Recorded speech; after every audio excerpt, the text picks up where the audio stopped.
One of the misconceptions surrounding entrepreneurship is that entrepreneurs always start something or a business or a venture to make money.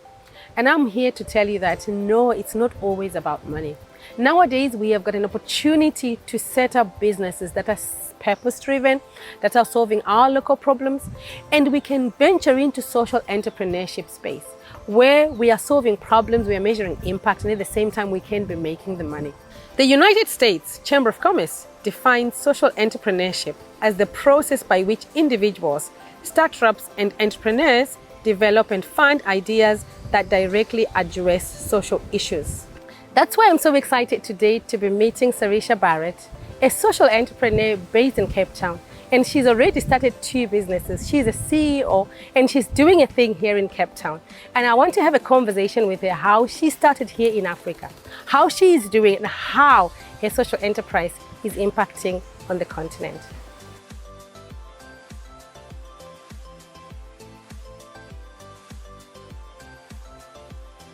Serisha is the founder of Lawyered Up and Art of Charity, 2 institutions that tackle the problem of gender-based violence through business principles.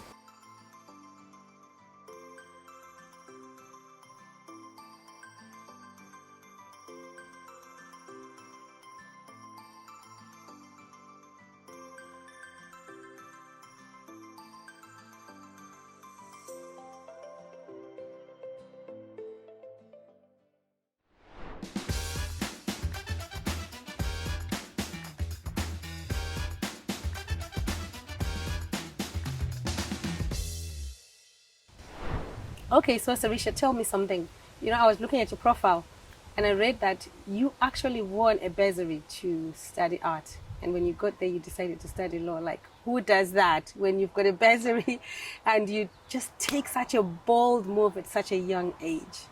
So I think that comes from losing my dad, Right. and having to put that pressure on my mom to take the role of both parents. Yeah. And I wasn't sure if doing art was going to be something that was going to be sustainable at that moment. Yes, I saw my passion. And I think when it comes to passion, you can definitely drive it to be a success and a financial success. But I was scared. I was 17, turning 18, and I didn't know whether this was going to be something that worked. I got second highest in the district, but I decided to do the law route just because it was something that I thought about. I could go get a job easily.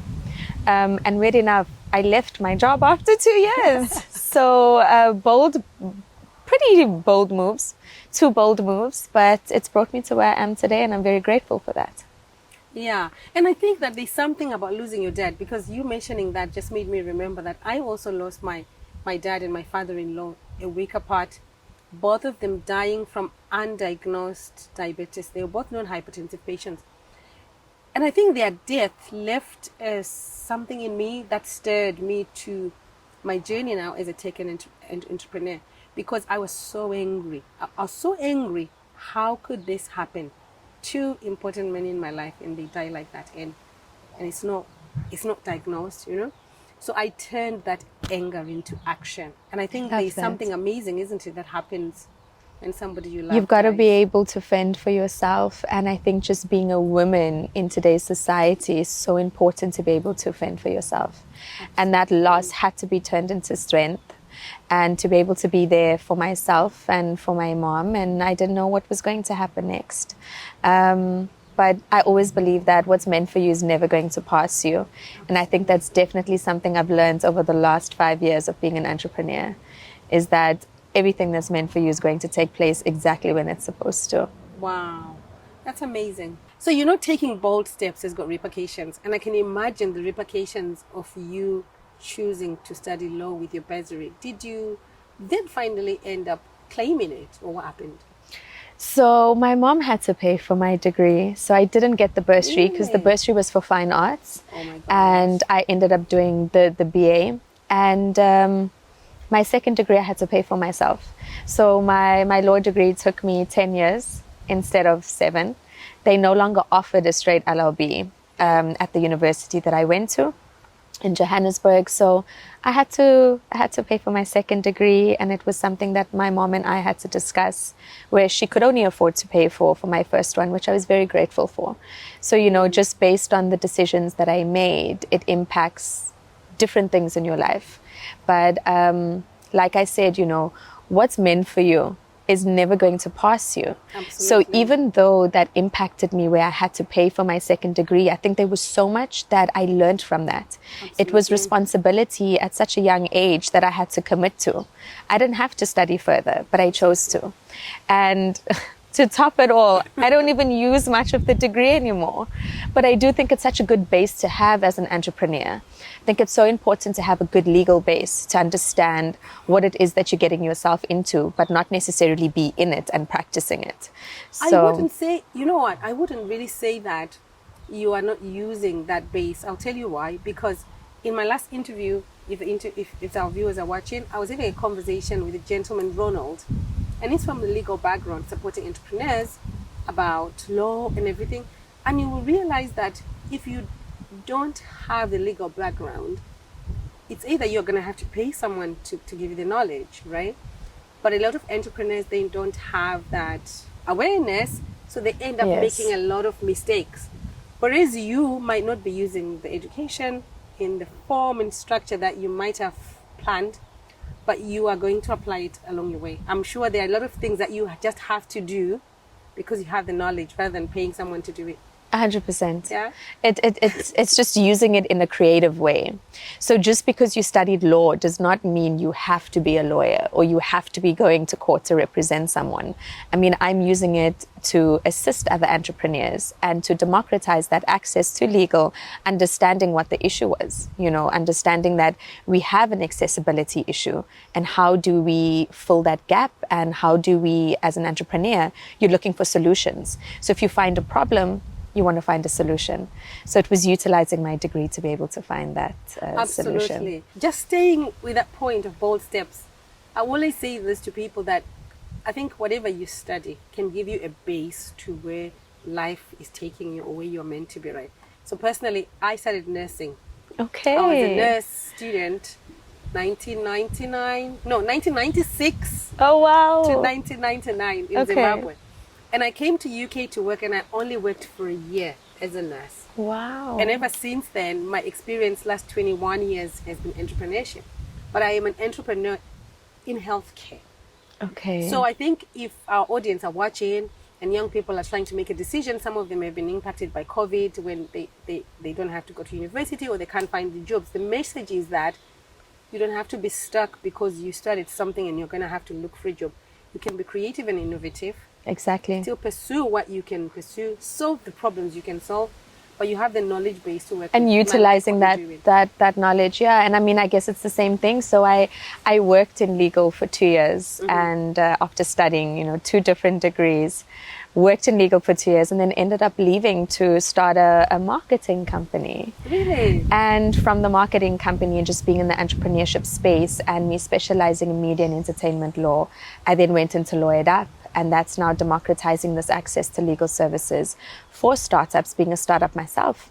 So it's just being a very interesting space of having different businesses, but also just tying that into one and creating that ecosystem, not just for myself, but also for those around me, and to impact those around me as well. And I think for me, my word, and that's been for the last 5 years of being an entrepreneur's impact.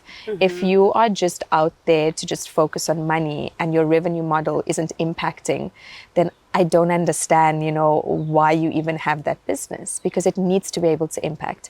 There's so many individuals out there that need help. Absolutely. And if you're doing well and God has given you the ability to impact, I think you should be. Yeah, and I think that we live in a time where we have got so many opportunities to make loads of money. You know, I am for the money, but I'm also for the impact, because when you have got the money, what do you want to do with it? But it's going Right? to come. But it's going to come, right? So I think I like the fact that being intentional, impact, change, and impact the next generation or the next person. But as you do that, you are solving your local problems in the local ecosystems that you are. but you are also creating something that is scalable, Yeah. that can impact the whole globe, and that can, transcend Creating you when creating you're job gone, creating opportunities, especially opportunities. on the African continent. Yeah. So yours is a social enterprise. Talk to us about how you got started and why you made the decision to be a social enterprise. I know impact is something you mentioned, but what were you otherwise? So I think it stems from realizing that money will always be able to be made. That Yeah. is something that you will have access to being surrounded by like-minded individuals. Yeah. But if you're not, if there's no purpose behind what you're doing, how do you feel as a human being at the end of the day? And working in corporate, why I left after 2 years is I didn't feel like I was impacting. I didn't feel like I made a difference. I felt like I was going to work every day doing the same thing because it's what I studied, but those around me were not being impacted by the knowledge, experience, and expertise that I had. And being 23 years old, people thought it was crazy, right? It was, why are you leaving your good job? Yeah. You know, and you're relocating to a different city and you don't have a job and you're going to the city. What are you going to do? And I believed in my concept and idea so much that even though it brought me to moments of not being able to afford rent, not knowing what was next, not being able to pay employees, I believe in it so much. And I think if you believe in it so much, someone else is going to believe in it. And you need one person to believe in your concept and idea in order for that to be a success. Gender-based violence is something that's very intentional in a lot of what I'm doing right now, being the NPO as well as Lawyered Up. And that is because it comes from a personal matter, not something I'm fully open to speaking about now, but one day I'm getting there in time. But it was definitely something that impacted me, that impacted my family. And I want to be able to impact those that are going through the same thing. I don't think we have the access that we need on the African continent. And it's not just something that we're faced by in Africa, but it's something that we're faced by globally. Absolutely. So to be able to start small and make little impacts as I go excites me every day. Despite the money that I know is going to come, it's taking me time to get there. But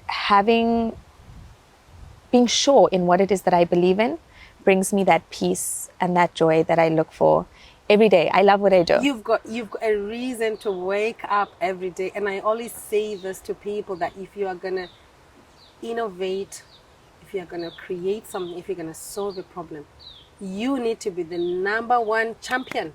You need to believe in your it. idea. Yeah. And you need to believe it so much that your belief needs to be infused into those around you. And if those around you are impacted by your belief, they've got no choice than to support you, right? Yeah. And even if they choose not to support you, because they do have a right not to support you, but you will have so much belief in you and conviction that their disbelief is a non-event. Yeah. So I really like the fact that nowadays we have that opportunity to run with what we believe, and we have the space to be able to practice what we believe and then use it to impact others. And I think on the issue of gender-based violence, it's a big issue across the globe, right? But I know here in Africa, it's still a very touchy subject, because I guess of the cultures that we come from, because of the belief system. The stigma that may be attached to that. How are you navigating those? So I've tried to bring a lighter approach to things from an impact perspective, where I paint. So like getting the bursary to study fine arts, I still paint. So my NPO is called Art of Charity. So I paint and I sell my art to help gender-based violence. And that also brings a comfort aspect to things. And when people find you more relatable, it makes it easier to open up. So when I open up about something that I've been impacted by, or those around me that have been impacted by gender-based violence, it makes it easier to want to open up. And if you look at me, it doesn't look like there's anything wrong. It looks like everything is great. Life is wonderful. Drinking wine on a beautiful day in Cape Town. But it's your normal individuals that are going through it. You're very, very normal for what normal is, that are going through it. People that you may not think are going through a difficult time off. So let's not stigmatize that and be like, okay, because you look like you come from a good family and things seem to be okay, you can't be impacted. Yeah. Because anyone can be going through it. And because anyone can be going through it, it allows me to have a voice as well. Absolutely. It allows me to believe in it, to impact in it, and to just have a lighter feel to it. You know, it doesn't need to be hectic activism, but rather integrate that model into my revenue model. So every one of my businesses is not just from an activism point of view, but just from a normal revenue model that I've integrated helping. So being a social impact entrepreneur is something that I feel like a lot of us should adopt. Absolutely. You know, even if it's a 1% or 2% of your revenue that's going towards something that you believe in, helping one person, helping two people is helping two people that were not helped before. Absolutely. And you know, the knock-on effect of helping one person, you know, in our African proverbs, we say, if you support a girl child, you've supported the whole generation, or you supported the whole village. It is as simple as that. You help one person, but that one person is with family, they've got loved ones. If their life can be better, it can be better for the whole of the circle that's around them, right? So I think that as entrepreneurs, we have an opportunity to change at such scale, an impact at such scale, but we have to be willing to do it. For me, I'll give you an example, the way kind of I found my own ways of doing it. So one of our Checkup Health, our digital health platform, it's a doctor's report consultation platform. It comes with a patient-facing app, and it comes with a clinical dashboard for doctors, right? Nice. And doctors can, because of the issue I faced with my dad and my father-in-law, I believed that a location should not define accessibility. The help that you can. It doesn't matter whether you are in the bush or as long as you are accessible by text message or by WhatsApp or by video, then if you need a doctor, you must be able to get the help, right? And I love that. Yeah. And so revenue model, our biggest customer is the government that consumes the technology. Mm-hmm. But actually, the work we have been doing in the last 5 years in Zimbabwe, we set up a flagship location where people can come in and they can be consulted and see a doctor. And we are modeling their cultural beliefs and whatever it is that impact them, why they end up with high blood pressure, why they end up with diabetes. And we've got our healthcare staff and nurses. But it's also having women look up to someone like you in the community, saying, it's not impossible. You know, here's someone that's like me, that comes from an African continent. I think you come from Africa. Yeah. And being able to just show that nothing is impossible. They can do it too. So you're not just impacting them by providing a service, but you're impacting them to believe that their dreams are relevant.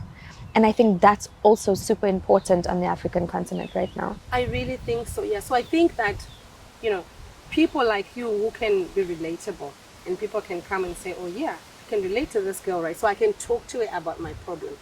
But for us to be able to do that, I was coming to the revenue model and the commercial model and the entrepreneurship. We've got to be empowered and be generating enough money to cover all these things that we want to be able to do, right? And that we are doing. So I wanted to understand the work that you are doing on the tech side. Talk to us about that a little bit. Okay, so it integrates into the NPO. So we have a database of, so firstly there's a CSI aspect to it, and then there's obviously the revenue generating model. From a CSI perspective, that ties into Art of Charity. We have a database of pro bono attorneys that assist gender-based violence and rape victims.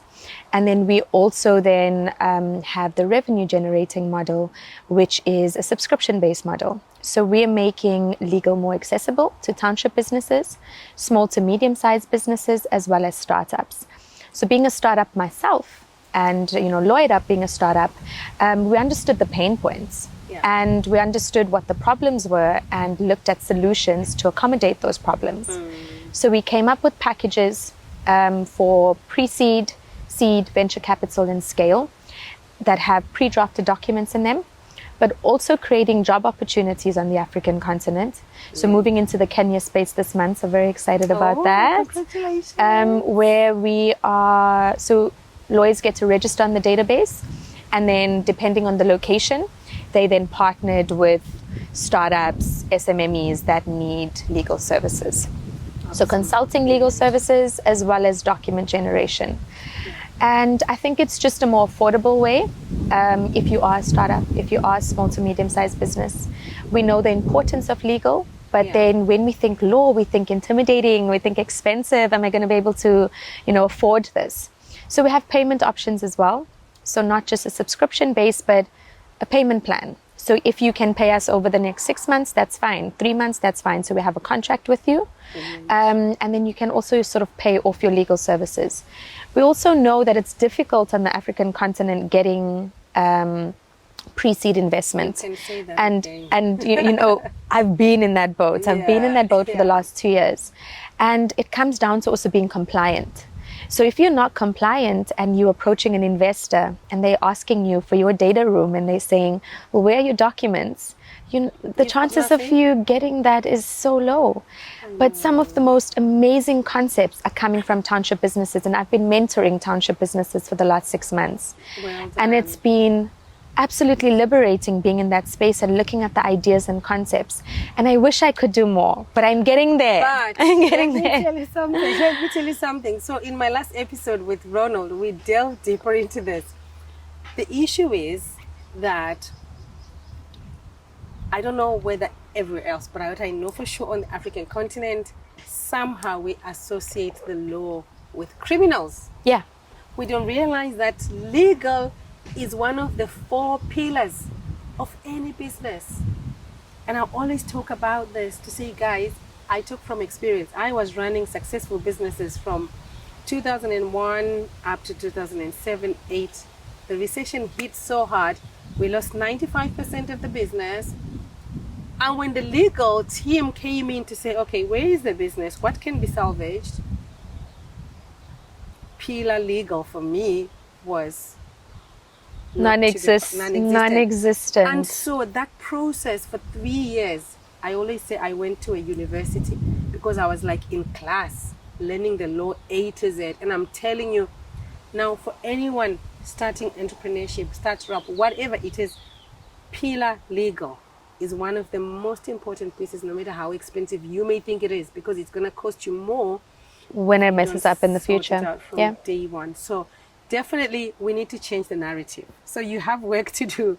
Even if you were to do webinars, I don't know, videos or something, we have to work to do to just educate, to say, even when you have an idea, before you even put it on paper, first think, how can I protect this idea? Because if you are thinking of it right now, of the 8 billion people on the planet, how many more are thinking about the same thing?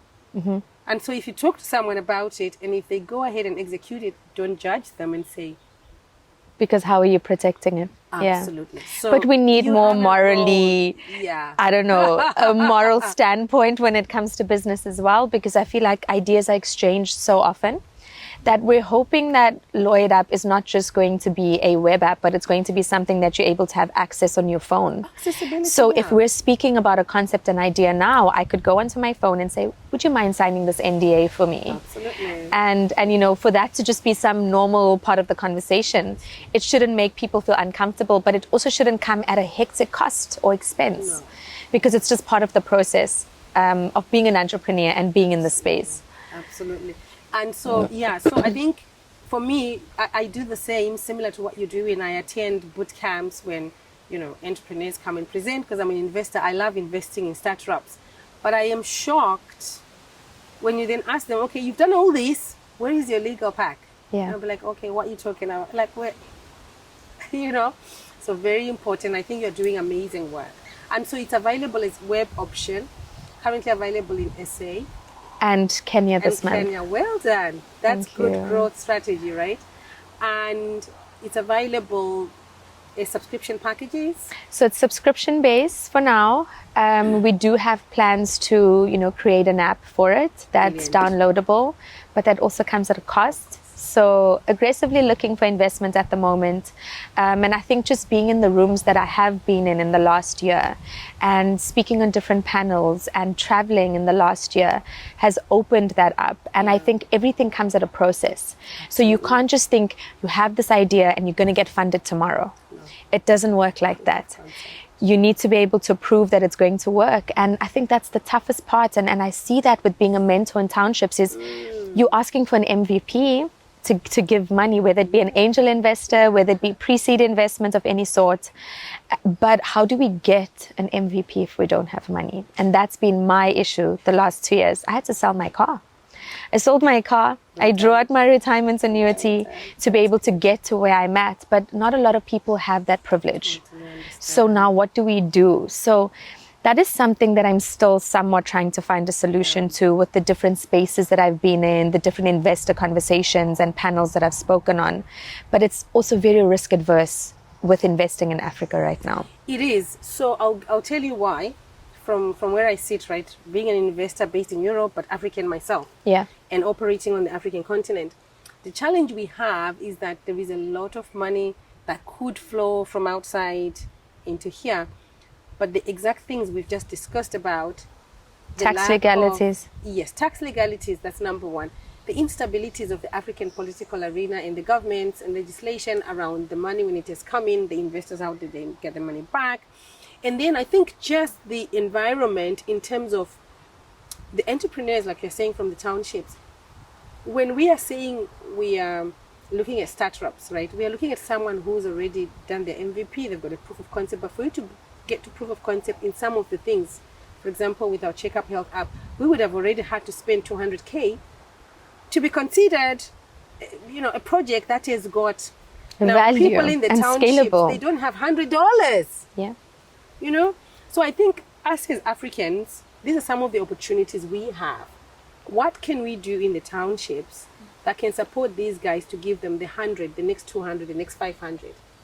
That's one area. But also coming on to the flip side, I've kind of seen that the entrepreneurs themselves as well, they would need a lot of mindset training, even if it's basic stuff, in terms of understanding that if somebody gave you their 100, that's not for you to go and buy the next designer shoe.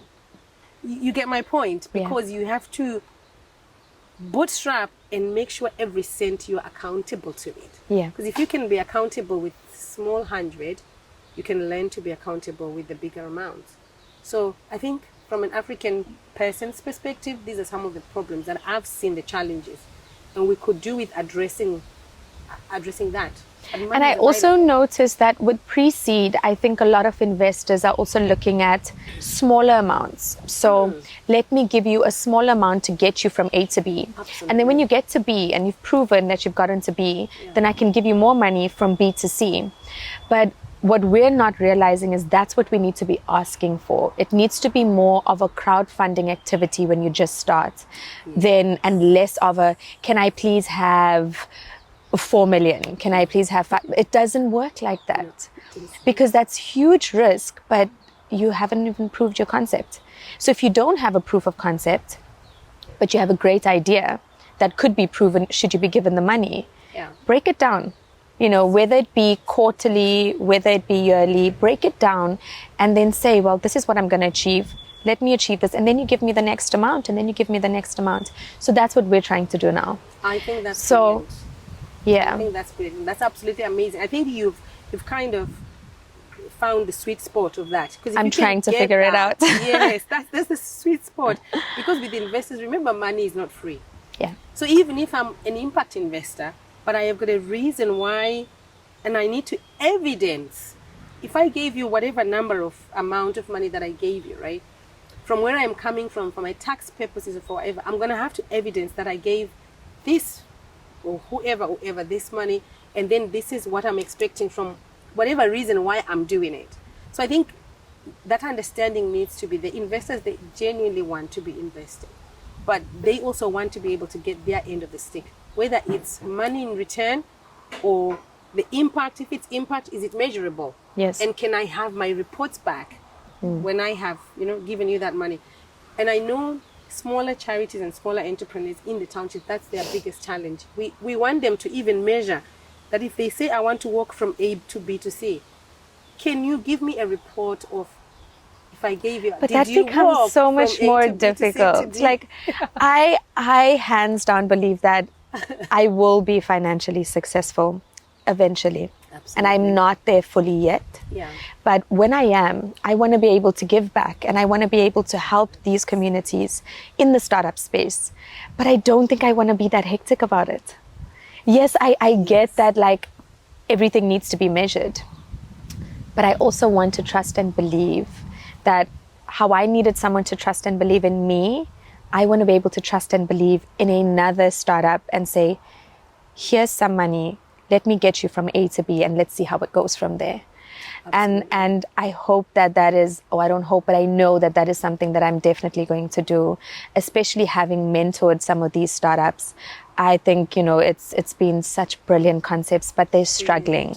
Yeah. And personally, the last year has been a struggle mentally. And I think being a startup founder, it's a huge thing that we're neglecting.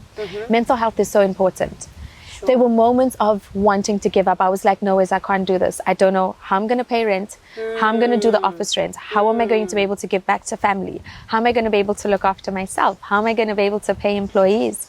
And those were stresses that I had to go through. So last year I faced some of the toughest challenges.